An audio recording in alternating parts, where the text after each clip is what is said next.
Hi tears, நம்ம வீட்டில் வெயிலுக்கு இதமாக சிம்பிள் அண்ட் ரிச்சான குழுன்னு ஒரு பிரேக்ஃபாஸ்ட் ரெசிபி தான் பார்க்க போகிறோம்.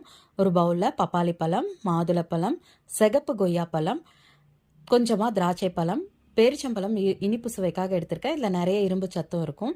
நம்ம வீட்டில் என்ன ஃப்ரூட்ஸ் இருக்கோ, என்ன ஃப்ரூட்ஸ் இருந்தாலும் இந்த ரெசிபியை நம்ம பண்ணிக்கலாம். ரெசிபியோட மெயின் ஹீரோ பார்த்திங்கன்னா பாதாம் பிசின் தான். ஒரு நாள் முன்னாடியே ஊற வச்சு எடுத்திருக்கேன். இதில் அவ்வளோ ஹெல்த் பெனிஃபிட்ஸ் இருக்குது. நம்ம உடல் சூட்டை தணிச்சு நாள் முழுக்க உடலை குளிர்ச்சியாகவும் ஹைட்ரேட்டடாகவும் வச்சுக்கும்.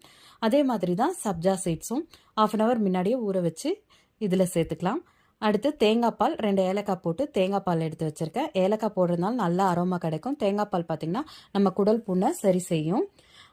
என்னடா சிம்பிள் அண்ட் ரிச்னு சொல்கிறேன்னு பார்க்குறீங்களா? ஆமாங்க, இந்த ரெசிபி ரொம்ப சிம்பிள் தான். ஆனால் இதில் இருக்கிற சத்துக்கள் ரொம்ப ரிச்சு. நீங்கள் இனிப்பு சுவைக்காக பனங்கற்கண்டோ இல்லை நாட்டு சர்க்கரையோ சேர்த்துக்கலாம். நான் எதுவுமே சேர்க்கல. இந்த ரெசிபி பிடிச்சிருந்தா லைக் பண்ணுங்கள், ஷேர் பண்ணுங்கள். சரி, சாப்பிட